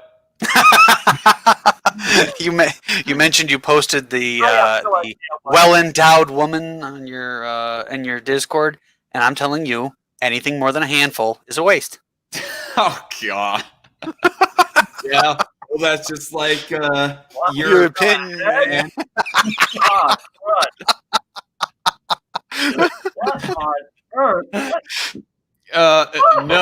No, screw you, Metal Doomer. I don't like Blair White. Get that out of your head. But anyway, but anyway, like actually, Blair White should have gone with Samantha, because if you rearrange the letters in Samantha, that's a man. I'm sorry, I actually enjoy Blair White's content. That was just a joke.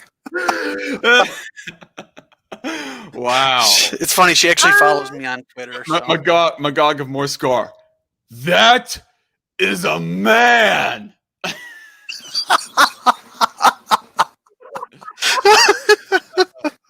Anyway, getting a little bit more on track though. Would you define as the desire to have a girlfriend? Because let's be honest here, when a person like gets into puberty and their hormones kick in, that honestly is part of the desire to get a girlfriend, is they have that sexual urge to, because they're like sexually curious, for lack of better terminology and whatnot. So is the general desire for a girlfriend, could that be defined as lust? In a way, no. Just to for that type of companionship. No, that is your innate, image of God. Basically, you are searching for the other half to become one. That's normal. I mean, without that, I'm pretty certain that humanity would not exist anymore, because no one would care. Yeah, and yeah, I was gonna say, sexual curiosity or sexual desires might be part of the whole wanting a girlfriend bit, but it's not the end all be all. It's just It's not lust. It's just wanting to be in a relationship. Okay. Absolutely, that's perfectly normal.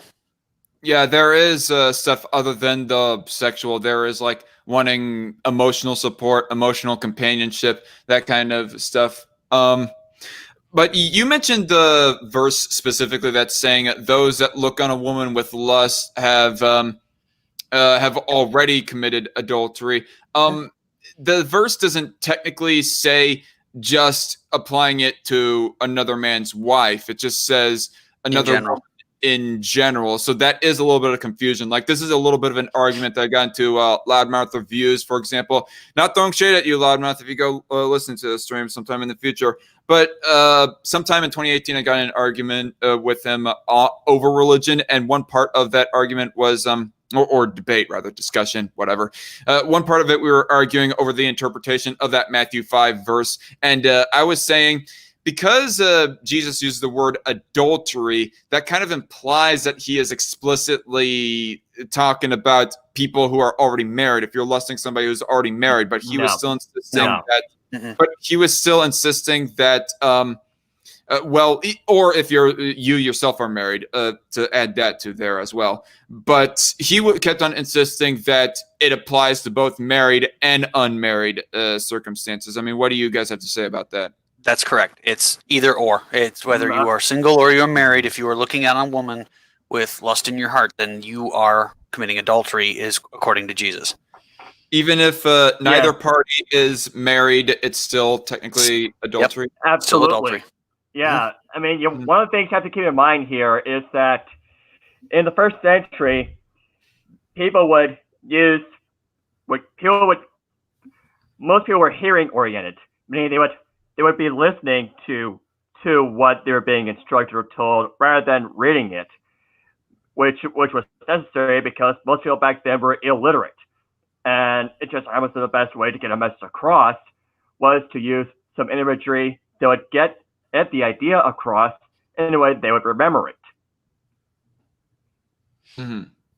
I guess next question, as far as like adultery goes and lust, is there like a possibility, an argument to be had that the definition of adultery got botched over time, that originally adultery was like way back before Christ even, that adultery was a word that could be applied to both married and unmarried cases?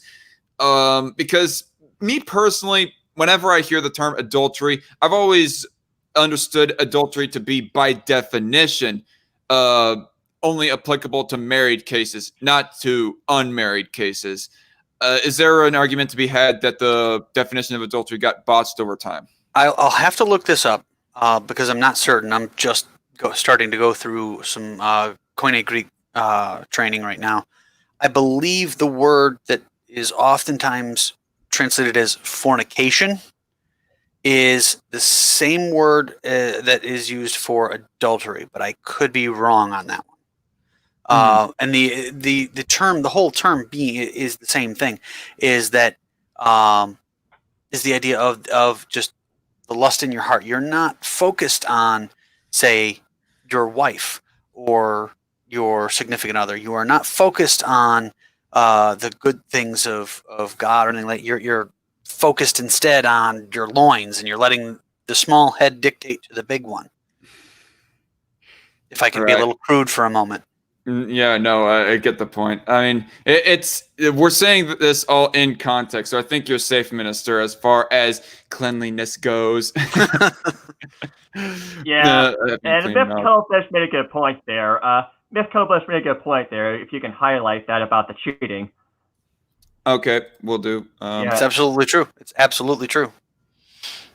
Cheating in your heart leads to cheating in real life. Like, no, yeah, I completely agree with that. My thing is, my confusion and questioning is about in the totally unmarried cases, like both parties were unmarried. Like if one person is married and the person committing the lust in his heart is doing that is lusting somebody who's already married, then eventually that could plausibly lead up to them cheating in real life, physically or whatnot.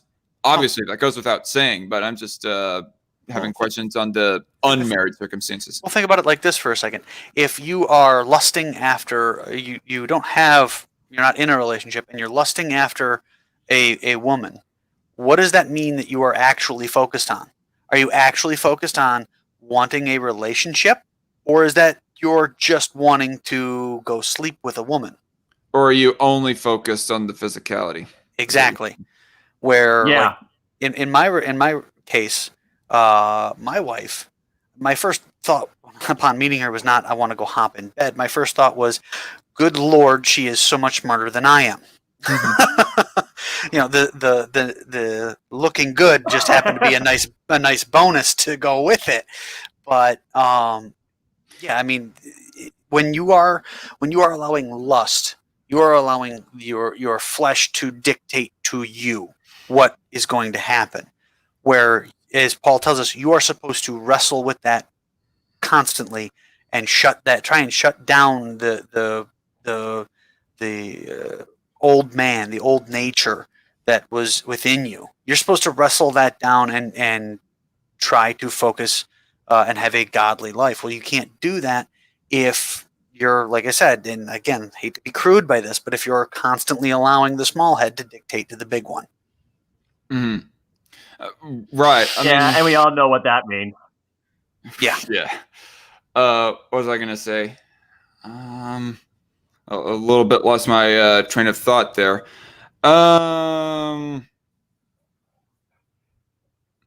Okay, yeah. So my question was, what if a person like appreciating beauty on a person, like appreciating and just realizing that a person is physically a beautiful person or handsome person, or even to use a more vulgar word, sexy person, but an ultimatum of things they don't really look to have sex with that person explicitly or even really implicitly. Would you define that as lust all the same? No. To look no, on with you. Sorry, go ahead. Sorry. Hold on. Regarding, I mean, you can look at someone and consider them beautiful or handsome, and still not want to have sex with them. That's still not lust.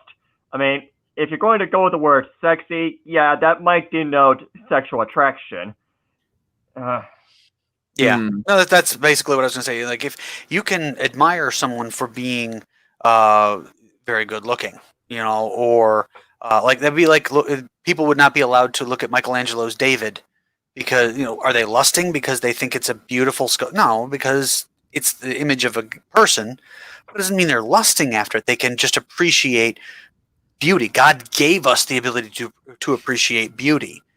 It's when you take that and then you move it way over to allowing your flesh to dictate to you, then, oh, yeah. Oh yeah. I like Joe Biden. Lusting, or is that just sniffing? I mean, I swear, I honestly believe if they had not just propped him up, just as a quick tangent, he would be running. He'd be shuffling around in his slippers in a retirement home, holding onto a box of corn pops and sniffing at all the visitors' hair. Yeah, of course, that 1,000, or even worse, to act like Bill Clinton. Duh. Epstein didn't kill himself. Ain't that the Epstein truth? didn't kill himself. Yes. With another question that I was we're going to be shut down if we're alive. kind of related to this issue, though, and I mostly ask this because there are some other Christians that have some discrepancies with it, not just me. But would you technically consider, like, I mean, not habitual or consistent, but occasional masturbation to be a sin? Depends on the context. My camera kind of gave out for a second there. But go on.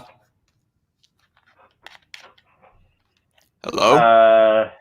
I'll let Metal Minister go with. I'll let Metal Minister have this. Yeah, I know. Believe me, I've tackled it before. You're not the first, won't be the last. The thing is that that boils down to what is going on in your heart and in your mind when that sort of thing happens. Are you lusting over a woman watching pornography, which is the same? If those are the instances, then absolutely. And I have a hard time thinking of a situation where you wouldn't be thinking of, at least in your case, Dark, in where you wouldn't be thinking of a woman that you've seen one way or another, whether online or in real life. And I don't want to know. That's more information than I need. No, but go on. But if that's the case, then no, that is a sin. Yeah, that would be TMI. Yeah. No, I don't look to really get much into that. I mean, I might share the pictures, but I will not be sharing what I'm doing with the pictures. No. So a very relevant question here. Metal Doomer asks, what happens in the case of wet dreams? Wet dreams and things like that. What happens in your sleep is actually just an outgrowth of the sinful nature of man, the fallen nature of man, where things happen, especially when you are not conscious and able to consciously wrestle with those urges that the nature of man has. Then you're going to have you're going to have things that crop up, and that's basically all it is. That's just an outpouring of the stain of sin on the world. All right. Oh, damn, we lost Zachary. Try to join back as soon as you can, Zachary, if you can. Otherwise, I don't mind it just being a one-on-one stream with you for the rest of the day. I mean, it's Sunday. Consider it like an evening service. And it's been very rare occasions I talked to you. I've only talked to you live 2 other times. That being the one server with or the one stream with Dawn and Smiley, and then there's the one before that way back in 2018. Yeah, it was that one was just you and I for a little while there. Cuddlefish. Well, then in that case, I think you're probably fine. Which actually, with the chat comment that she brings up, that brings up a very relevant question that she asked a little bit earlier. How do you wrestle lust for your spouse? Like, if you're lusting for your own spouse, well, here's the thing. Still a sin. Funny enough, the Bible covers that. We are told that we are not to deny ourselves to our spouse, except for literally it's for a season and for a reason, and only then to be in prayer at a time of prayer, and that once if those urges start to come back again, you are supposed to shut Satan off at the door and no longer deny yourself of each other. Mm-hmm. So I do recall that there's a verse, I think it was back in Proverbs, of where that God basically says, "Embrace the bosom of your own wife." Absolutely. Like And I mean, think about it like this: Song of Solomon. That entire thing is a poem, a love letter from 2 people who are engaged. It's all about 2 people being engaged to be wed and trying to find one another. And it goes over, and it's got some very beautiful language in it, but it's also some very descriptive language. But again, that's between 2 people who are married. That's normal.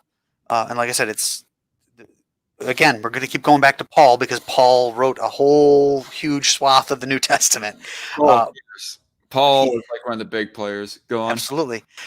He specifically says it's for a season and for a reason. So again, it's kind of a little bit gross, but when your wife is on her menstrual period, and right, so she's not wanting to or anything like that, and so you're just like, okay, so that you stop and you keep yourselves in prayer to keep Satan from being able to influence you in that direction, and keeping your own fallen nature from wanting to take you in that direction.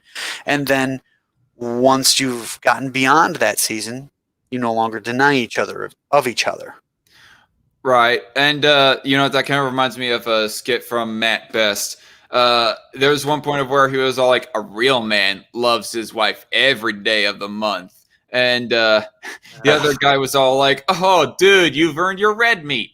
Sounds like iron. Oh, jeez. I don't know exactly what those other two things were, but basically, yeah, he was all bloody in the face and whatnot. So, yeah. Eating out her pussy even during the menstrual cycle. I was like, really? A real man does that? Sounds more like a vampire. It could be worse. He could be drinking it like Steve Shives would.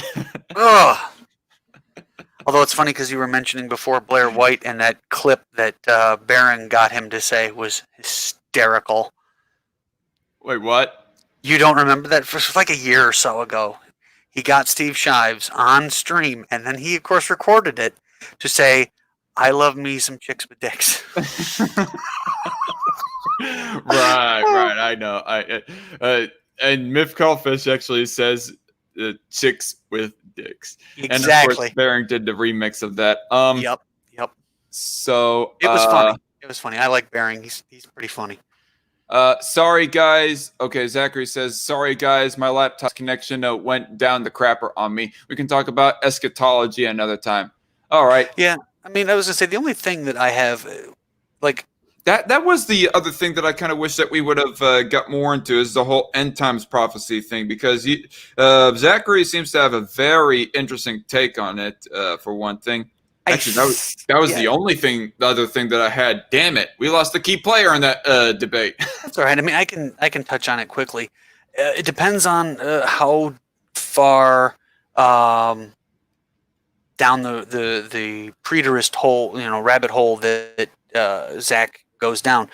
Is he a full preterist, where literally we are now currently in the eternal state, where literally everything's just going to keep on going like this forever? Or is he a partial preterist, which I think is what he defined himself as. Yeah, so some stuff has happened in the past. There's still some stuff to happen in the future. I have no problem with partial preterists. I'm not set in stone on my eschatology. I'm partly like a partial preterist, partial futurist myself. So it's like, obviously the temple was destroyed in 70 AD as Jesus prophesied. But then other things that he said were going to happen haven't happened yet. And there was a lot. Yep, exactly. Then, yeah, you and I have absolutely no problem at all, Zach. I have no problem with partial preterists. Because, again, there are certain things that have happened, and it's undeniable.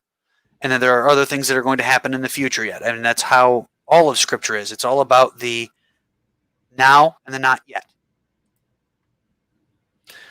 So you have things that have happened now, and there are times where you have a prophecy that is fulfilled closer to its prophecy, like the date. Like, say, I believe in Isaiah, there's a prophecy that's partly fulfilled by another person around Isaiah's time, shortly thereafter, but then it is fully fulfilled by the coming of Jesus.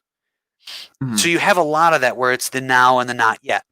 So it's fulfilled in one aspect, but it still has to be fulfilled in another aspect, or part of it comes true now and the rest of it comes true later. Yeah, like I do not know any specific verses, and I don't actually remember them explicitly off the top of my head, but any verses talking about mass worldwide diseases or whatever, I can only imagine that. Let's take the partial preterist view on this whole thing. The Black Plague would basically be that. Yeah, that's actually one of the things. The Spanish flu. Spanish flu was more widespread, even though it wasn't quite as deadly as the Black Plague. Spanish flu was more widespread, at least. Yeah, actually, Jesus touches on that, as a matter of fact, in, I believe it's Matthew 24.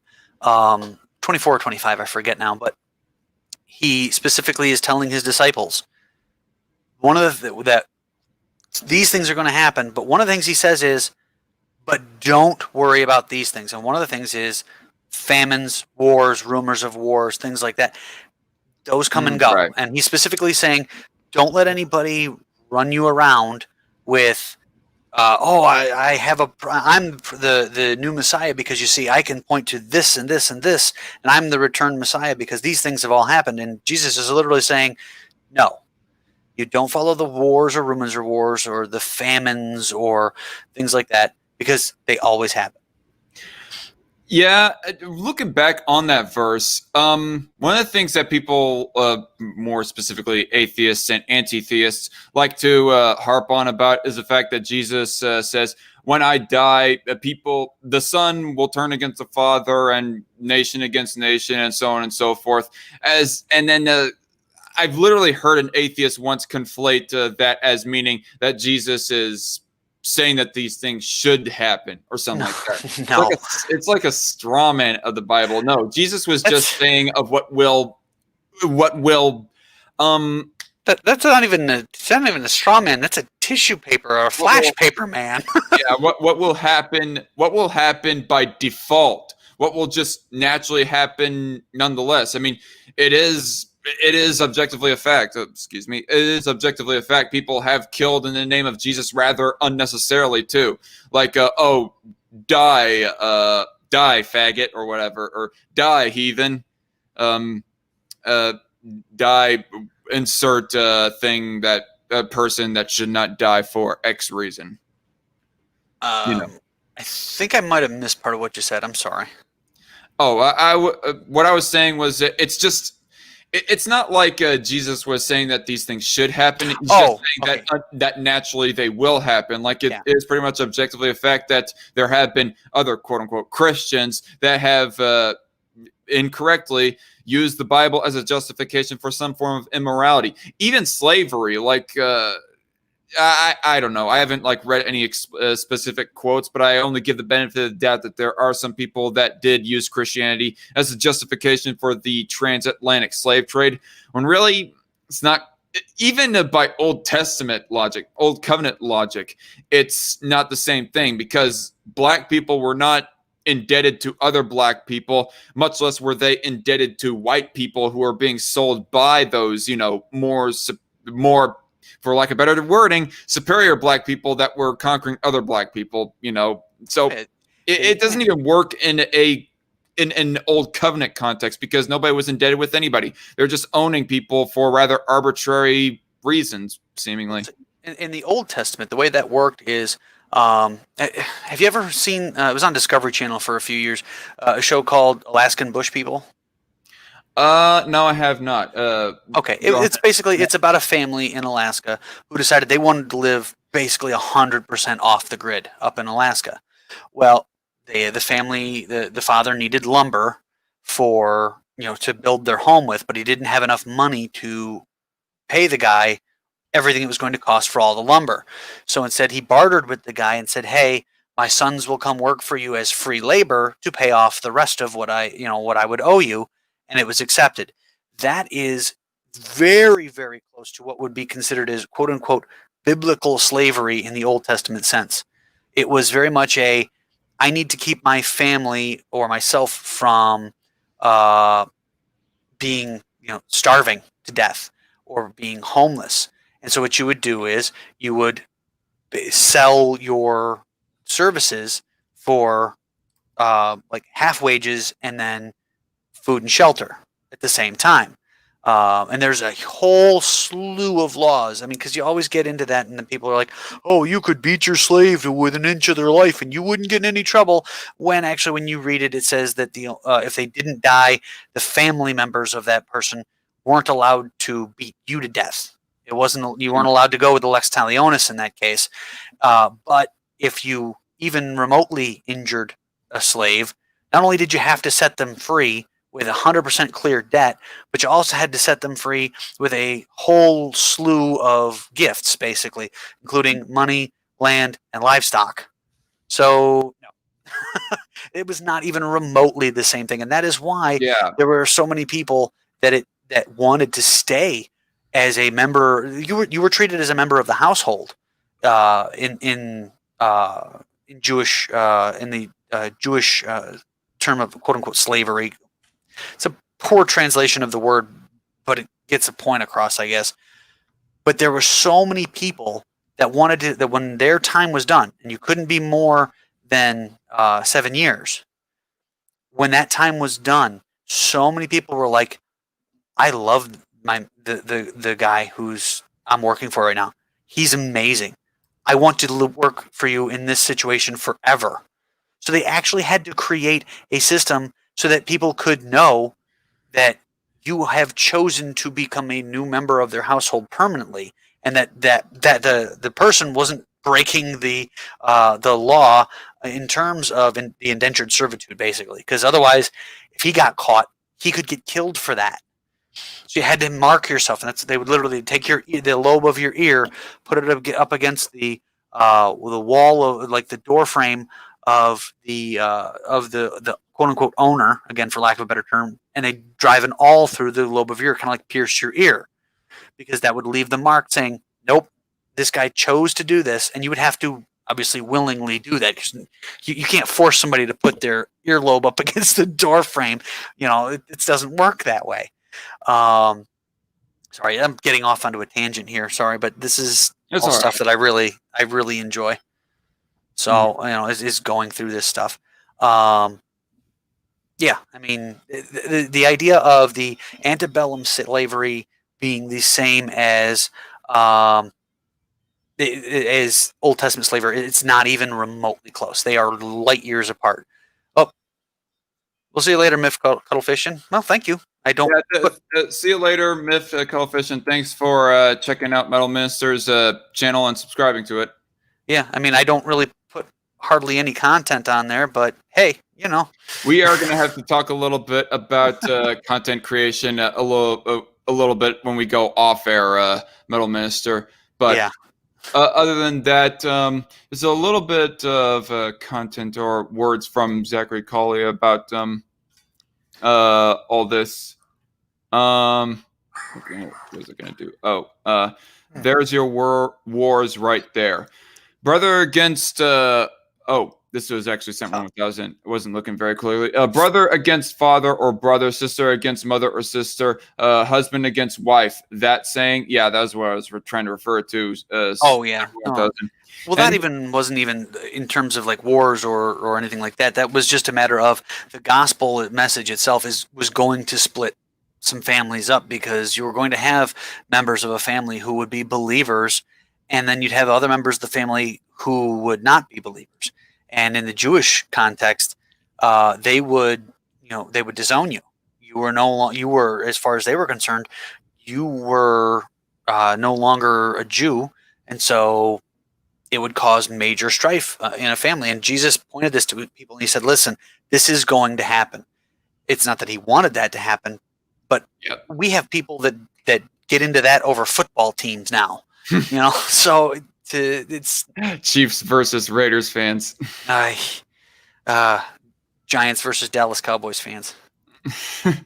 Yeah, and if only JJ was still on, he can tell you about Dallas Cowboys, because he's actually, funnily enough, a Cowboys fan.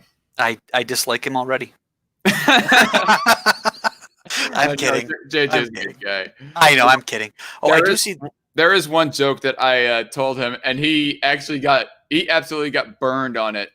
I was all like, okay, if you're afraid of a tornado hitting Dallas, go to the Dallas Cowboys Stadium. There's never a touchdown there. Oh, that's great. That was like, what was it? It wasn't last year, but it might have been the year before. The Giants swept the Cowboys, and the joke running around was you can't spell Dallas without 2 L's. Although I see this, I wish Myth had stuck around. She had a question, and I don't understand it. Oh, the people who will try to kill themselves but won't die for.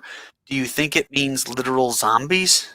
Yeah, I'm sorry. I should have got to that a little bit sooner and quicker, but yeah, I do not know what exactly she means by that.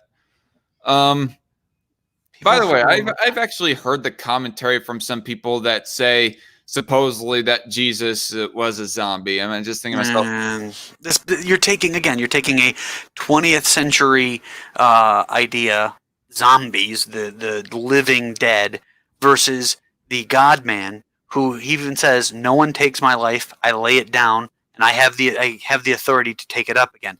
He dies, and he comes back to full life. It's not like he was wandering around in a dead corpse or something. He was fully alive again. Yeah. It's not the same thing. Yeah, there is that point right there. He isn't just merely resurrected to become the living dead. He's the living is what he is. Yeah, he's the it's not like, it's not oh geez, I'm drawing a blank on the guy who made the first Night of the Living Dead, but it's not one of his movies. He's literally alive, fully healed, and aside from having the scars, but aside from that, he is fully alive. It's foolish. Besides that, no zombie was ever once God, so it was never at the same time God. So, yeah. Yep. I'm not so sure if there was anything else to bring up as far as this stream goes. I mean, obviously, Zachary Colley could have put in even more input if his internet connection did not went to absolute shit. But we did talk a little bit about it, and it was still an interesting conversation nonetheless. It's still an interesting theory to be thinking about, and so on, about preterism. I actually never heard it until this year when you and him gone discussing it in my Discord server. Yeah, like I said, it's a view of eschatology, and it's the idea that everything that was mentioned in Revelation and Daniel and all that has already taken place 100%. Let's see. Does the Bible consider anime or pineapple on pizza to be sinful? Absolutely not. Absolutely not. If you don't eat pineapple on your pizza, you are a heretic and condemned to the fires of hell. Oh, so you like pineapple pizza, huh? I am perfectly okay with pineapples on my pizza. How dare you? I don't hate pineapple pizza. It's definitely not my favorite. If it's the only thing aside from cheese pizza available, I'll eat it. But it's okay. That's not my go-to. It's okay. You're allowed to be wrong. I prefer supreme pizza. Ooh, that sounds good. Yeah, there is no smell that can be imitated like roasted peppers and onions on a pizza. Oh, absolutely. Toss in a little bit of even some ground beef, some ham strips. Oof. All olives, mushrooms. And miss me with the sausage. Miss me with the olives. I don't do olives. Oh, okay. Well, personal taste. But hey, it's all right. Don't let Night Shift hear you praise pineapple on pizza. What the heck? I like pineapple and jalapeno peppers on my pizzas. Actually, jalapeno peppers. I don't know about. I've never mixed pineapple and jalapeno. Okay, yeah. I definitely like jalapeno peppers on my pizza, but I do not know about the combo of jalapeno peppers and pineapple. That might be too much. Then again, I have drank a margarita before that is more of a spicier one. It literally comes with a jalapeno garnish and some red pepper on the rim instead of typical salt. It was interesting. It was quite delicious, actually. Dang, my mouth's watering now, says Zachary Colley. Yeah, you and me both. I have to get myself some dinner. Got some leftover Domino's pizza to eat. Now, if I still had my gallbladder, I could have actually tried that drink you were just talking about and seen if that was any good. It was from Buffalo Wild Wings too, by the way, that I had that type of margarita. Oh, so you gave yourself some diarrhea to go with it, huh? It actually wasn't the wings. It was the Dubs tots. The Dirty Dubs tots, the ones where they have the brisket on there. Okay. Actually, I only say that because we had a Buffalo Wild Wings near me. It's been closed for a couple of years now because everybody kept getting sick at it. Jeez. Call OSHA on them. No, don't have to anymore. The building's empty. Oh, so they were boycotted to death. Even better. No, this is the one time where I wouldn't have too much of a problem with it. The state came in and said, no, you're done. Oh, okay. Well, nonetheless, what was I going to say? Oh, so I guess just a very quick question to ask in context, is drinking alcohol a sin? Absolutely not. Yeah, I say no as well. I've literally went to an evangelical church that once that the general philosophy was that drinking alcohol is plain and simple and generally a sin. No, really, it's well, drunkenness, not drinking itself. Yeah, if you every time the Bible mentions alcohol, it mentions it in one of two ways. Either it mentions it in terms of like Jesus making the wine, turning the water into wine for a wedding. Do you think they were just drinking grape juice at a wedding? No, they were literally drinking wine. Other than that, it's always mentioned in terms of overindulging in drunkenness. Right. Of course, Zachary. I wasn't asking that question Exactly in the default position of being opposite of you guys, unlike with the whole homosexuality question, which I will definitely have to listen back on this stream, listen back on all the rhetoric and philosophy that was brought up on this stream, because I will definitely have to give it some further thought, because I've been leaning more towards it not being a sin now. I don't know. I'm still kind of sitting on the fence about it, I guess. Personally, it's something that I'll have to resolve in further. Maybe I'll talk to my pastor about it or something. Absolutely. But aside from that, I would like to thank JJ Skinner, the Libertarian Native, for coming on, and Zachary Colley for coming on as well. It's nice to have a cordial conversation with you two, and nice to have Metal Minister on again, even though I rarely have him on, hardly. Yeah. Hey, I don't mind it. It was fun. All right.